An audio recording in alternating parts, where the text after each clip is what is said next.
Hello, welcome back to another vlog. ഇന്ന് നമ്മൾ ചൈനയിലേക്ക് പോകുന്ന ഒരു വീഡിയോ ആണ് കേട്ടോ. ചൈനയിലേക്ക് പോകുന്നത് ഞാനാണെന്ന് നിങ്ങൾ വിചാരിക്കും, പക്ഷെ ഞാനല്ല. എനിക്ക് ആഗ്രഹമൊക്കെ ഉണ്ട്, പക്ഷേ എനിക്ക് പോകാൻ പറ്റിയിട്ടില്ല. ഇത് ഹസ്ബൻഡ് ഒഫീഷ്യൽ ട്രിപ്പായതുകൊണ്ട് എന്നെ കൊണ്ടുപോവില്ല.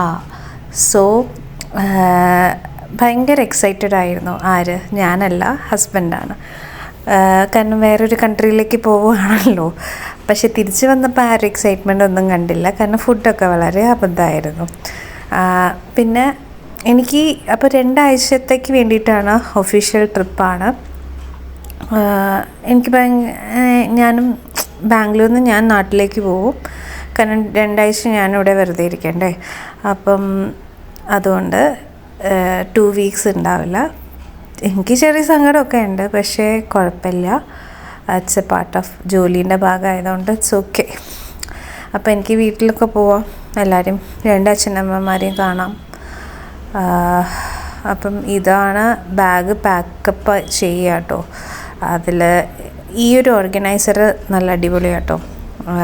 അടിപൊളി എന്ന് പറഞ്ഞാൽ ട്രാവലിലും ഭയങ്കര സുഖമായിരുന്നു. ഞങ്ങൾ നാട്ടിലേക്ക് കഴിഞ്ഞ ഒരു 3 വർഷമായിട്ട് ഞങ്ങൾക്ക് നാട്ടിലേക്ക് ഞങ്ങൾ ഈ കൊല്ലങ്ങൾ പോകുന്നത് വളരെ വേഗത്തിലായിരുന്നു. കാരണം എന്ന് വെച്ച് കഴിഞ്ഞാൽ നാട്ടിലേക്ക് പോകുന്നു, തിരിച്ചു വരുന്നു, നെക്സ്റ്റ് പ്ലാൻ ചെയ്യുന്നു, അടുത്ത മാസം പോകുന്നു, പിന്നെ 2 മാസം കഴിഞ്ഞ് പോകുന്നു.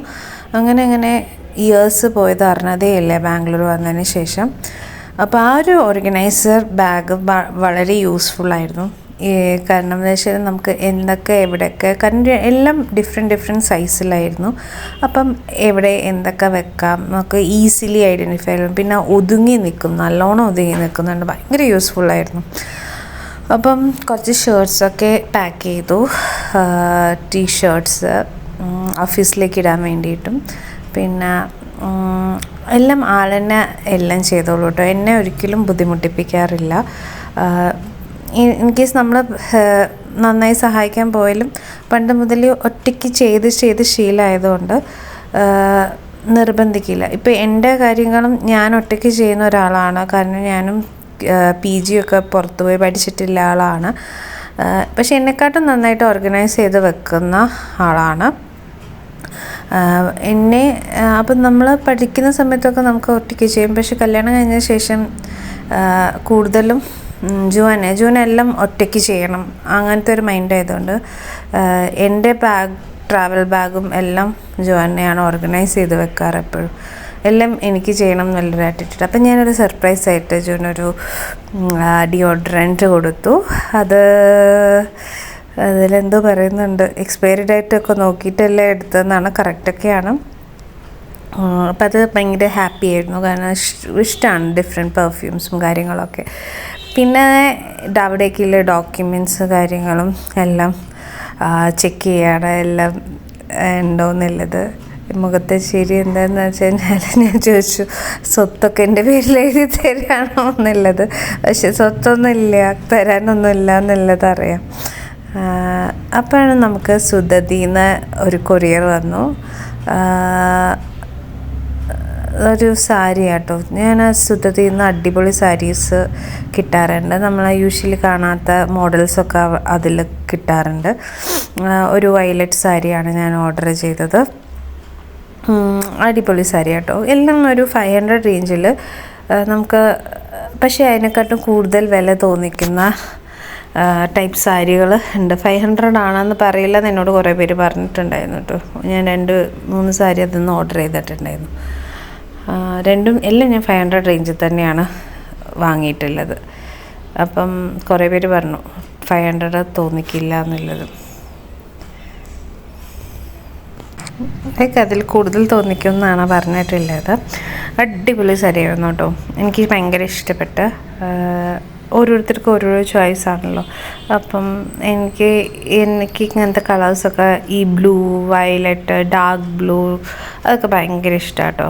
അപ്പം ഇതെനിക്ക് ഫസ്റ്റ് ഓർഡർ ചെയ്ത് തന്നത് ഹസ്ബൻഡാട്ടോ.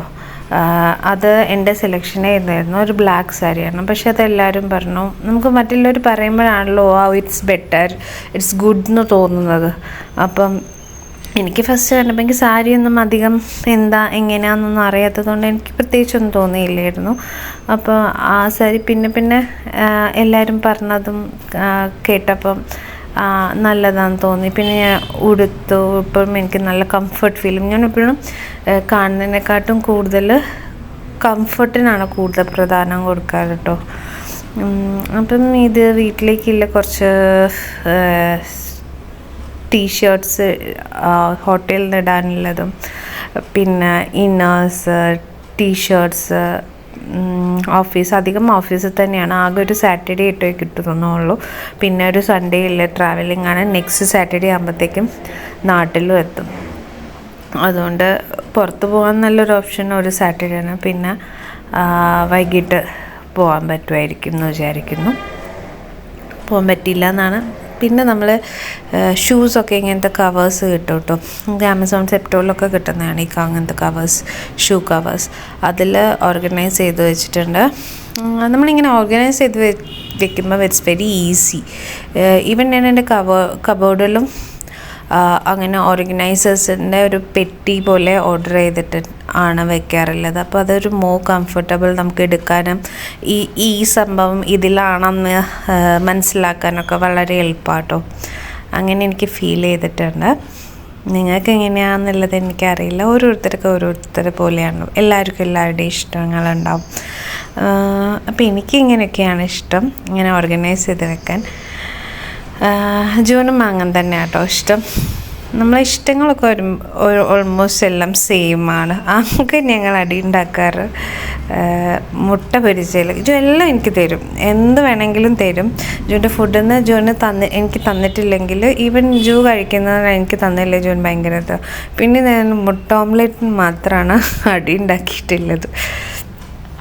ബാക്കി എല്ലാ ടേസ്റ്റും ഞങ്ങൾക്ക് സെയിമാണ്.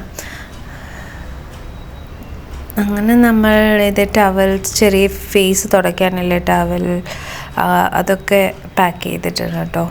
പിന്നെ ടൂത്ത് ബ്രഷ്, ജൂൻ്റെ ഡിയോഡ്രൻറ്റ്, സൺസ്ക്രീൻ, ഡിഫറെൻറ്റ് മോയ്സ്ചറൈസേഴ്സാണുള്ളത്. അത് ചിലപ്പോൾ ഞാനൊരു മോയ്സ്ചറൈസർ ഉണ്ടെങ്കിൽ ചിലപ്പോൾ ഡിഫറെൻറ്റ് ബ്രാൻഡ്സ്. ജൂന് അങ്ങനെ സെൻസിറ്റീവ് സ്കിൻ പ്രശ്നമൊന്നും ഇല്ലാത്തതുകൊണ്ട് ജൂന്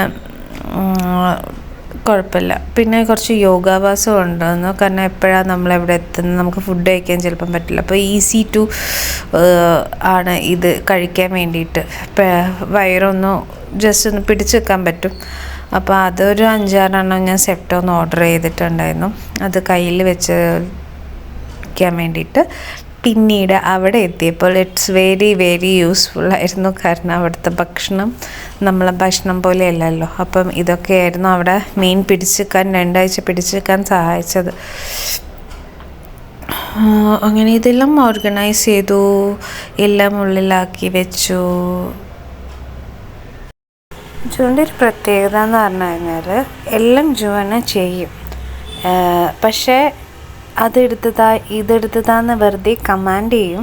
പക്ഷേ എടുത്തൊന്നും കൊടുക്കേണ്ട ആവശ്യം വരാറില്ല. നമ്മൾ പ്രസൻസ് പാക്ക് ചെയ്യുമ്പോഴും നമ്മൾ പ്രസൻസ് അവിടെ ഉണ്ടായാൽ മാത്രം മതി. ബാക്കിയെല്ലാം ജൂ ചെയ്തോളും. നമ്മൾ നാട്ടിൽ പോവുകയാണെങ്കിലും എനിക്കൊന്നും അറിയേണ്ട ആവശ്യമില്ല. എല്ലാം ഓർഗനൈസ് ചെയ്ത്, ഇൻ കേസ് നമ്മൾ ഫാമിലിയായിട്ട് ടൂറ് പോകുന്ന സമയത്തും എല്ലാം ഫുൾ ഓർഗനൈസ് ചെയ്യുക ജൂ തന്നെയാണ്. അപ്പോൾ കുറേ വർഷങ്ങളായിട്ടിപ്പം എനിക്ക് ആ പാക്കിങ് എന്നിട്ടുള്ള എൻ്റെ ഒരു കഴിവ് തന്നെ നഷ്ടപ്പെട്ടിട്ടുണ്ട്. ഇത് വെയിറ്റൊക്കെ ചെക്ക് ചെയ്യാണ്. 12.24 ആണ് ഉള്ളത്. ഈ ഒരു ട്രോളി ബാഗും, പിന്നെ ജൂന് ലാപ്ടോപ്പ് വെക്കാനും, പിന്നെ ജൂൻ്റെ ബ്രേസേഴ്സിൻ്റെ ഒരു കവർ, പിന്നെ ഒരു സ്ലിം ബാഗ്, ഇത്രയും സാധനങ്ങളാണ് കൊണ്ടുപോകുന്നത്. പോകുന്നതിൻ്റെ മുന്നേ കുറച്ച് ഫോട്ടോസൊക്കെ എടുത്ത് വെച്ച് കൊടുത്ത് പോകാൻ നേരത്ത് നല്ല വിഷമമുണ്ട് രണ്ടുപേർക്കും.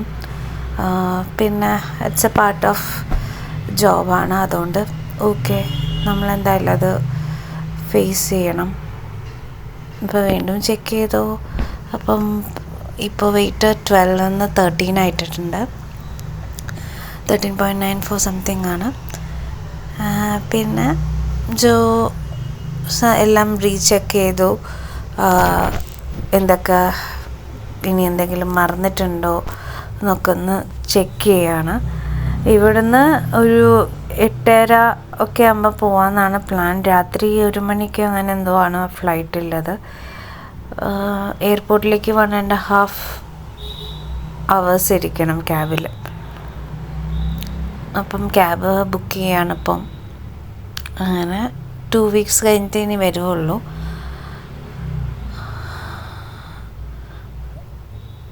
അപ്പം പോവാണ്. It's time. ഞാൻ നേരെ ബാൽക്കണിയിലേക്ക് പോയി. താഴേക്ക് ഞാൻ വരുന്നില്ല എന്ന് പറഞ്ഞു. അപ്പോൾ ബുക്ക് ചെയ്ത ക്യാബ് ഇതാണ്. ഇവിടുന്ന് ഒരു 1.5 hours ഉണ്ട് കേട്ടോ ഞങ്ങൾക്ക് എയർപോർട്ടിലേക്ക്. ട്രാഫിക്കൊന്നും ഇല്ലെങ്കിൽ ശരിക്കും 1 മണിക്കൂർ കൊണ്ടൊക്കെ എത്താം. നല്ല ട്രാഫിക്കിലൊക്കെ ആകുമ്പോൾ ചിലപ്പോൾ 2 hours ഒക്കെ എടുക്കാം. യാത്ര പോകുമ്പം പോകുന്ന ആൾക്ക് ചിന്തിക്കാൻ കുറേ കാര്യങ്ങളുണ്ടല്ലേ. എയർപോർട്ടിൽ കറക്റ്റ് എത്തണം, ടൈമിലെത്തണം, ചെക്ക് ഇൻ ചെയ്യണം, അങ്ങനെ കുറേ അവർക്കും പോകുമ്പോൾ വിഷമം ഉണ്ടാവും. പക്ഷേ അവർക്ക് ചിന്തിക്കാൻ കുറേ കാര്യങ്ങളുണ്ട്. നമുക്ക് പോകുമ്പം ഇവർ പ്രോപ്പറായിട്ട് എത്തണേ, അങ്ങനെയുള്ള കുറേ ടെൻഷനും കാര്യങ്ങളുമായിട്ട് നമുക്ക് പിന്നെ ഈ 2 ആഴ്ച വിട്ട് നിൽക്കുന്നതിൻ്റെ വിഷമം ഒക്കെ ഉണ്ട്. പിന്നെ അതൊക്കെ ജോലീൻ്റെ ഭാഗമല്ലേ എന്ന് വെച്ചിട്ട് നമ്മൾ സമാധാനിക്കും. പിന്നെ ഇപ്പോഴത്തെ കാലത്തെന്ന് പറഞ്ഞു കഴിഞ്ഞാൽ ഈ ഫോണും വീഡിയോ കോളൊക്കെ ഉള്ളതുകൊണ്ട് കുഴപ്പമില്ല, ഇറ്റ്സ് ഓക്കെ. അങ്ങനെ പോയി. ഇനി ചൈനയിലെ കുറച്ച് ചെറിയ വീഡിയോസൊക്കെ ആയിട്ട് നമുക്ക് അടുത്ത വ്ളോഗ് കാണാം. വീഡിയോ ഇഷ്ടപ്പെട്ടിട്ടുണ്ടെങ്കിൽ സപ്പോർട്ട് ചെയ്യുക. ഇനി മുന്നോട്ട് കുറേ വീഡിയോസ് ഇടാൻ പറ്റട്ടെ. Thank U.